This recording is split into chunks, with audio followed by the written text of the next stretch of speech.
There are places in this world where the boundary between the living and the dead grows thin. Places where the walls remember every scream, every desperate prayer, every final breath. The abandoned Mercy Grove Hospital is one such place. The building looms against the twilight sky like a tombstone marking some terrible collective grave. Its crumbling facade is cloaked in shadows that seem to move with a will of their own. Broken windows stare out like vacant eyes, hollow and accusing, while thick ropes of ivy creep up the walls in a slow reclamation of what was once a place dedicated to healing. But healing, as we'll discover, was not always what happened within these walls. They've read the redacted reports about the sinister experiments conducted within these walls. Tales of restless spirits and tragic endings that echo through the empty halls. Stories of patients who checked in and simply vanished, their names erased from records. And then there are the other stories. The ones about the experiments. The procedures that should never have been performed. The doctor who saw his patients not as human beings but as opportunities. A curious journalist stands at the entrance now, notepad in hand, heart racing. They've spent months researching Mercy Grove, piecing together fragments of its history from newspaper archives and whispered conversations with former staff. As the wind howls through the broken windows, it seems to carry voices. Faint, desperate, pleading. The journalist takes a deep breath and takes that first step toward the entrance. What they don't know yet is that some stories don't want to be told. The heavy door groans on rusted hinges as the journalist pushes it open. The sound echoes through the entrance hall like a warning, like the building itself is announcing their arrival to whatever waits inside. They step across the threshold, flashlight in hand, casting a narrow beam across the decaying walls. The air inside is thick and stale, tasting of dust and something else, something like despair made tangible. Overhead, a few fluorescent lights flicker sporadically, creating a strobe effect that transforms the hallway into something from a fever dream. Strange noises echo from the depths. Distant thuds, the soft scuttling of unseen creatures, the occasional creak of old pipes and the constant drip of water somewhere in the darkness. As the journalist moves deeper, their flashlight beam reveals the relics of a time long past. Peeling paint hangs from the walls. Rusted gurneys sit abandoned in hallways, their restraints still attached. A chill runs down the journalist's spine. They are not just exploring a building. They are stepping into a realm where the echoes of despair linger, waiting to be uncovered. The journalist's footsteps echo as they navigate the labyrinth of corridors, each one leading deeper into the hospital's maze. They stumble upon a room that looks different from the others, less damaged, almost preserved. Inside, metal filing cabinets line one wall, their drawers hanging open like mouths frozen in silent screams. The journalist approaches cautiously, their flashlight illuminating towers of old patient records and faded photographs scattered across a desk thick with dust. Each yellowed page tells a haunting tale. Records of patients admitted for minor ailments who never left. Treatment plans that make no medical sense. The photographs are worse.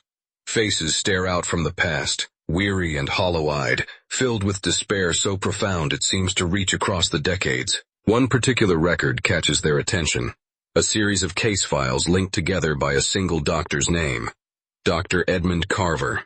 The files document a controversial treatment method, something Carver called neural recalibration therapy. The details are sparse, deliberately vague, but the results are clear. 17 patients entered the program. None of them were ever discharged. Their dispositions are marked simply as transferred. But transferred where? There's no destination listed. Just that single word, repeated 17 times like a mantra or a curse. The whispers of former staff echo in the journalist's mind. They spoke of Dr. Carver with fear and disgust. How he prioritized experimentation over care. How he saw patients as specimens. How the hospital administration turned a blind eye because Carver brought in research grants. Until the incident. Until the night when something went catastrophically wrong and 17 bodies had to be quietly disposed of, 17 families lied to, and 17 souls condemned to wander these halls forever. The journalist pauses, heart suddenly racing, as faint whispers begin to dance through the air. At first they try to dismiss it as wind moving through the broken windows. But these sounds are too articulate, too deliberate. The oppressive silence is shattered by these ghostly murmurs, hinting at unseen presences lurking in the shadows just beyond the reach of the flashlight beam. With each step deeper into the dimly lit corridor, the chill intensifies, wrapping around the journalist like a cold embrace. The flashlight flickers, and for just a second, in that moment of darkness, something seems to move in the periphery of their vision. When the light returns, nothing is there, but the journalist can feel it. That certainty of being watched. Driven by a mix of fear and curiosity, they follow the sounds. Their footsteps echo against the cracked tiles. The whispers grow clearer, more focused, as if whatever is making them has noticed the living intruder and is actively calling to them now. Each corner turned reveals more of the hospital's haunting past. A children's ward with cribs still lined up against the wall. An operating theater with a surgical table at its center, restraints hanging loose. Yet the journalist feels an inexplicable pull urging them onward, deeper into the darkness. If you're finding this journey into the darkness as compelling as our journalist did, then you're exactly the kind of explorer we need here at Whispers Beyond. We dive deep into stories like this every week, uncovering the forgotten horrors and untold mysteries that lurk in the shadows of our world. Hit that subscribe button and join our community of truth seekers. Because some stories are too important to remain buried. The journalist enters what was once a patient room, and immediately the temperature drops. In the center of the space stands a large, ornate mirror, completely out of place in this institutional setting. Its surface is clouded with age, the silver backing deteriorating in patterns that look almost like faces. Intrigued despite their growing unease, the journalist approaches. The mirror seems to pulse with an otherworldly energy. The surface ripples like water, and suddenly a shadowy figure flickers in the glass. Its form is indistinct, impossible to focus on, yet undeniably present. As the journalist watches, frozen, the figure seems to press forward against the glass, as if the mirror is not a reflection but a window, and something on the other side is trying to push through. The temperature drops drastically, a bone-chilling cold that makes their breath fog in front of them. The figure's eyes, if they can be called eyes, glint with a haunting familiarity. There's an intelligence there, an awareness, recognition. The room feels colder with each passing second as the journalist grapples with the terrifying realization that they are not alone. They have never been alone in this building. The atmosphere thickens with tension as a door somewhere down the hall suddenly slams shut with a bang that reverberates through the empty building like a gunshot. Then another door slams, and another. The journalist feels an overwhelming urge to escape, but the oppressive energy of the building seems to conspire against them. The hallways now feel different, unfamiliar. The hospital is playing games, shifting its internal geography, making escape a puzzle that grows more complex with each passing moment. With every step, the feeling of being watched intensifies. Multiple presences now, circling, observing. And then they see it. A staircase they don't remember passing before. A descent into darkness that seems to pull at them with an almost gravitational force. The journalist's heart races as they stand before the hidden staircase, its wooden steps creaking ominously. A thick layer of dust coats the air, creating ghostly shapes that dance in the dim light. The atmosphere grows heavier with each step they descend. Shadows flicker along the walls, seemingly alive, whispering secrets of the past. The air turns stale and thick. The faint smell of decay lingers, a constant reminder that death has walked these stairs many times before. This is where 17 people drew their last breaths. The flickering light reveals remnants of Dr. Carver's past experiments. Rusted surgical tools scattered across metal tables. Tattered patient gowns hanging from hooks like the shed skins of the people who once wore them. Faded charts scattered across the cold concrete floor. This was a place of suffering, of experimentation, of horrors committed in the name of science. Suddenly, haunting cries echo through the darkness, sending chills racing down the journalist's spine. The air grows even colder as a figure materializes before them. A ghostly apparition of a former nurse, her translucent form glowing faintly. She wears a nurse's uniform from decades past, stained with something dark. Her eyes, filled with infinite sorrow, lock onto the journalist's. When she speaks, her voice echoes through the damp air. You seek the truth. She begins to recount the hospital's dark past. Tales of systematic neglect and deliberate suffering. Of patients crying out for help that never came. Of Dr. Carver and his experiments, and how the administration knew but looked the other way. Many spirits are trapped here, she explains, gesturing toward the shadows. Victims of a cruel system that valued profit over human life. The journalist makes a silent vow to expose these hidden horrors and give a voice to the forgotten souls. Margaret, who was admitted for depression and became a subject in Carver's experiments within a week. Thomas, who signed himself in voluntarily and was never allowed to leave. Sarah, who was only 17. Each name is a weight, each story a burden.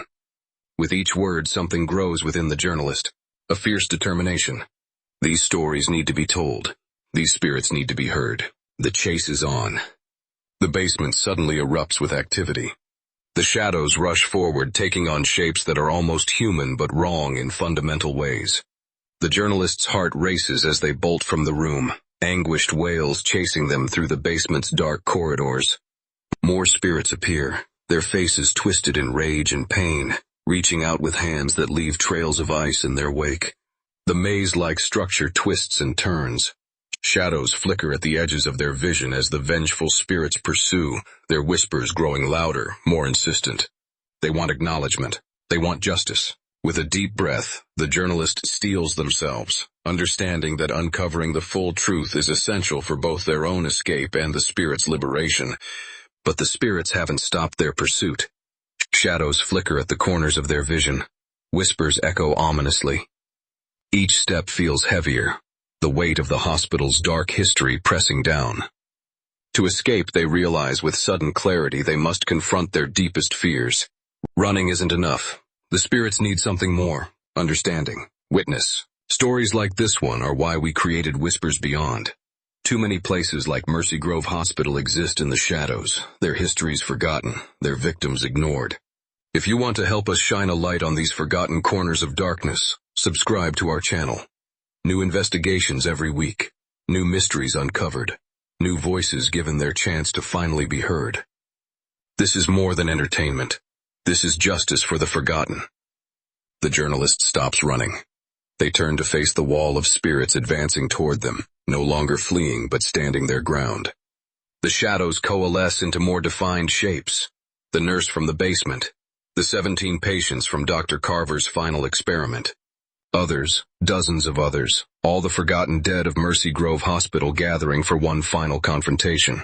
I see you, the journalist says, voice shaking but clear. I see all of you. I know what happened here. I know what was done to you. And I swear, I will make sure the world knows too. The spirits pause. The temperature begins to slowly rise. The oppressive weight in the air lightens. The journalist continues, speaking to each spirit, acknowledging their suffering, their humanity, promising to tell their stories with truth and compassion. Light begins to seep back into the hospital. Not from any natural source, but from the spirits themselves. Their forms start to glow brighter, the anguish in their faces softening into something like peace. The whispers that had been so frightening now sound almost grateful. One by one, the spirits begin to fade, releasing their grip on this place, finally able to move on now that someone has truly seen them, truly heard them. The nurse spirit appears one final time.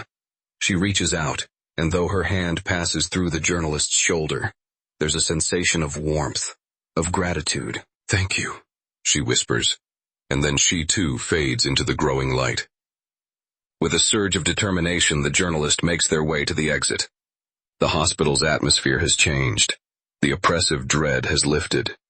As they emerge into the night air, gasping in deep breaths, they feel a profound shift. The whispers of the spirits, once terrifying, now resonate in their memory with clarity. Armed with this knowledge, they vow to share the harrowing stories of those who suffered within these walls. Each spirit they encountered becomes a voice urging them to unveil the truth. The journalist feels a weight lift from their shoulders. Their journey has transformed from one driven by fear into one driven by purpose. They are now a conduit for the forgotten, ready to expose Mercy Grove's legacy to the world. Days later, the journalist sits at their desk as they type the final words of their article. The story unfolds, detailing the hospital's haunting past, The mistreatment of patients, the horrific experiments, and the chilling encounters during their investigation. The piece goes live at midnight. Within hours, it's being shared everywhere. The story sparks conversations about accountability, about how we treat the vulnerable. The article becomes more than just a ghost story. It becomes a catalyst for change.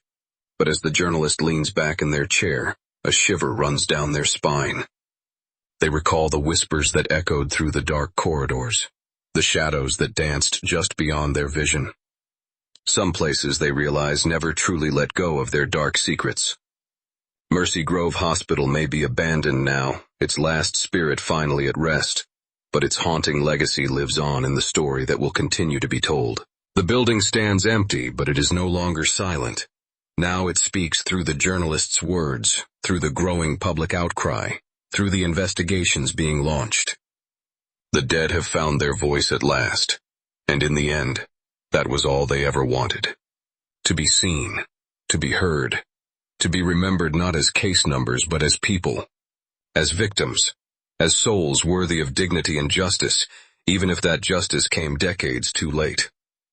The journalist closes their laptop and looks out the window at the night sky. Somewhere out there are more places like Mercy Grove, more forgotten horrors, more stories that need to be told, and now they know they have the courage to find them.